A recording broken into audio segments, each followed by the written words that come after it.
The compact Ford Maverick is a huge hit, and it should be, with a starting price of $21,500 for a hybrid model that gets in the neighborhood of 40 miles per gallon. In an odd sort of way, this takes the place of the Focus in Ford's lineup. Remember, the Blue Oval folks don't do cars anymore. It's concentrating on pickups and SUVs. I'm auto specialist Tom Voelk for the Seattle International Auto Show, and a lot of people are very interested to know if the new compact Ford Maverick can take the place of a car. I think so, as long as you don't need a trunk. Maverick is priced like a Honda Civic, Mazda 3, or Hyundai Elantra, so it has that going for it. I'm driving a front-wheel drive mid-pack XLT model with the EcoBoost engine and a few options, like the luxury package and hot pepper red paint. It brings the total to a not unreasonable $28,500. Hyundai Santa Cruz is Maverick's only direct competitor. The 2-liter turbocharged 4 pumps out 250 horsepower and 277 pound-feet of torque on regular-grade gasoline. Remember these? It's a key, and it works like this. For push-button starts, move up to the top trim lariat.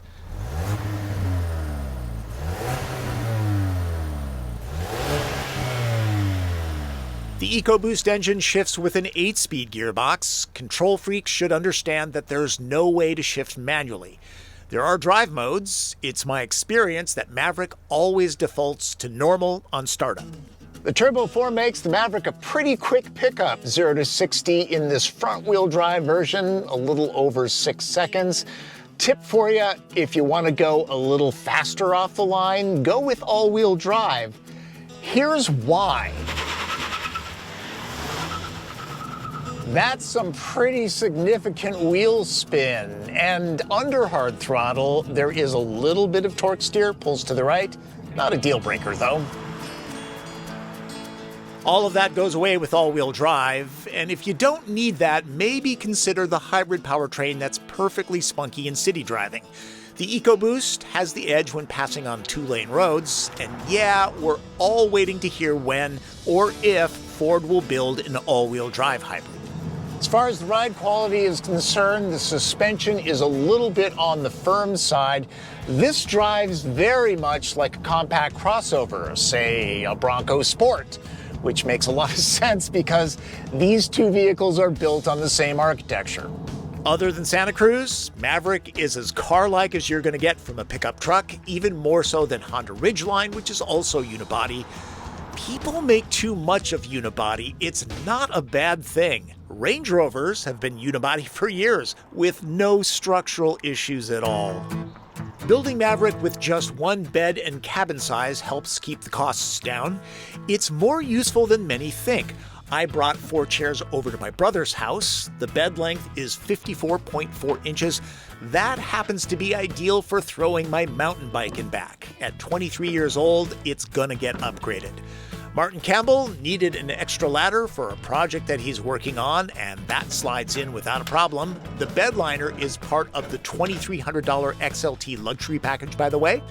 And my wife knew that I had a pickup, so she sent me out to grab a bunch of mulch. That's the downside of pickups. You'll be doing stuff for everyone. Most of these chores would be tough to do in a car.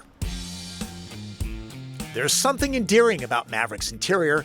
It uses very basic materials, but designers kept them honest. They don't try to mimic wood or leather. Between the grain texture, the navy blue colorway, and the occasional fastener, it elevates the space from austere to pleasantly purposeful. It's even easy to clean out. Both the pattern and the waste carbon fiber that's recycled into this material are a cool touch. And it looks like someone at Ford remembers the American Motors Gremlin Levi's edition. Clever touches include door pulls that can be used in a bunch of different ways. The split works well. It lets tall bottles fit in. They even click securely. All vehicles should have this. The cabin has all sorts of small cubbies to squirrel things away. Best use of space I've seen in any vehicle. They should sell Maverick at the Container Store. The console is big enough for Paul Bunyan's lunch. Okay, maybe snack. For lining up a tow hitch, the camera has this trick. The back seat is surprisingly roomy for a small truck, not unlike the larger Ranger. There's even a place to keep tools out of sight. Like any car or truck, keep track of what you want to do with it and buy what you need. Maverick is proof that small can be a pretty big deal. Check with your local Ford dealership to see about Maverick availability. These are awfully popular for a reason.